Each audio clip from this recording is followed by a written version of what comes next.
മുഴുവനെ നിശാശലഭങ്ങളായിട്ട് മാറും. ചൊറിയുന്ന പുഴുക്കള്, മൂത്തുകള് നമ്മൾ കാണില്ലേ, അതായിട്ട് മാറും. അതന്നെ, രാത്രി കാണുന്ന നിശാശലഭങ്ങളായിട്ട് മാറും. മറ്റേത് ചൊറിയാത്ത വർണ്ണ കളറുള്ള പുഴുക്കളെ നമ്മൾ ചിലത് കാണാറില്ലേ ഇലകളിലൊക്കെ ഇരിക്കുന്നത്, അതൊക്കെ പൂമ്പാറ്റകളായിട്ട് മാറും.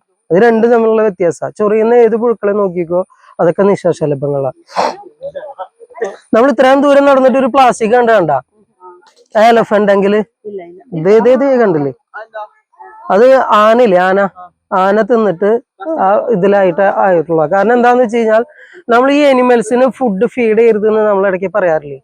കാട്ടില് നമുക്ക് എരിവ് കിട്ടും, പുളി കിട്ടും, മധുരം കിട്ടും, കയ്പ്പ് കിട്ടും, പക്ഷെ ഉപ്പ് കിട്ടില്ല. ഉപ്പ് എന്ന് പറയുന്ന ടേസ്റ്റ് നമുക്ക് കാട്ടില് കിട്ടില്ല. നമ്മൾ പണ്ട് കാലത്തൊക്കെ നമ്മൾ ഈ കുരങ്ങനെ ആദ്യമൊക്കെ കപ്പലണ്ടി ഇങ്ങനെ ഇട്ട് കൊടുക്കും, ഒരു രസത്തിന് വേണ്ടിയിട്ട്, അടുത്തേക്ക് വരാൻ വേണ്ടിയിട്ട്. അതിൽ ഉപ്പിന്റെ രുചിയുണ്ട്. പിന്നെ അത് മാറി ലേസിന്റെ പാക്കറ്റായി. ഇപ്പൊ കുരങ്ങന്മാർ അതിരപ്പള്ളിയിലൊക്കെ പോകുകയാണെന്നുണ്ടെങ്കിൽ ഒരു കവർ പിടിച്ച് പോകണ കണ്ടു കഴിഞ്ഞ് കഴിഞ്ഞാൽ തന്നെ അവരാ തട്ടിപ്പറിച്ചു കൊടുക്കും. കാരണം അത് അവരെ അവകാശമായിട്ട് മാറിയ കാരണം ഇപ്പൊ ഒന്നും കൊണ്ടുപോകാൻ പറ്റാത്ത അവസ്ഥയാണ്. ഇതേപോലെ ഈ ഉപ്പിന്റെ രസമുള്ള ഒരു രുചി കലർന്ന എന്തെങ്കിലും ആ പ്ലാസ്റ്റിക്കിൽ ഉണ്ടായിണ്ടാവും. അവർക്കത് കിടന്ന് ഡൈജസ്റ്റ് ആവില്ല.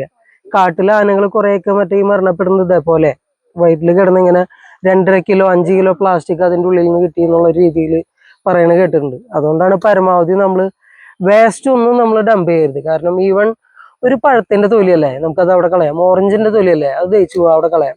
പക്ഷെ നമ്മുടെ പുറകിൽ വരുന്ന ആൾക്കാർ ആ പഴത്തൊലി അവിടെ കിടക്കണം കണ്ടു കഴിഞ്ഞ് കഴിഞ്ഞാൽ അവിടെ ചിലപ്പോൾ വേറെ എന്തെങ്കിലും വേസ്റ്റ് എടുത്തിടും. അപ്പൊ ഇതിങ്ങനെ കുന്നുകൂടി കിടക്കണ കാണുമ്പോൾ അത് വിചാരിക്കാം ഇത് വേസ്റ്റ് ഇടാനുള്ള ഒരു സ്ഥലമാണ്, ഇവിടെ അത് ഇടാം. അങ്ങനെയാണ് കോമൺലി സംഭവിച്ചു പോണത്. ഈവൻ നമ്മൾ ഉപയോഗിക്കുന്ന ടിഷ്യൂ ദഹിച്ചു പോണ സാധനമല്ലേ, ഇത് മുഴുവൻ നമ്മൾ സ്ഥിരമായിട്ട് നമുക്ക് ഇപ്പോൾ വേസ്റ്റ് ബാസ്ക്കറ്റ് എവിടെ ഉണ്ടോ അവിടെ നമ്മൾ കൊണ്ടുപോയി ചെയ്യുകയാണെന്നുണ്ടെങ്കിൽ നമുക്ക് കുഴപ്പമില്ല. അപ്പൊ അതേക്ക് കിട്ടിയിട്ടുള്ള ഒരു പ്ലാസ്റ്റിക് ഞാൻ രാവിലെ മിഠായി കഴിച്ചതാ, അത് ഞാൻ പോക്കറ്റിലിട്ടുണ്ട്. തിരിച്ചു പോകുമ്പോൾ കളഞ്ഞാൽ മതി. വേണമെന്നുണ്ടെങ്കിൽ ചെറിയൊരു പ്ലാസ്റ്റിക് അല്ലേ ഇവിടെ എവിടെയെങ്കിലും കളയാം. അപ്പൊ ഇങ്ങനെയുള്ള ചെറിയ ചെറിയ കാര്യങ്ങളൊക്കെ നമ്മൾ പരമാവധി ശ്രദ്ധിക്കുകയാണെന്നുണ്ടെങ്കിൽ നന്നായിരിക്കും.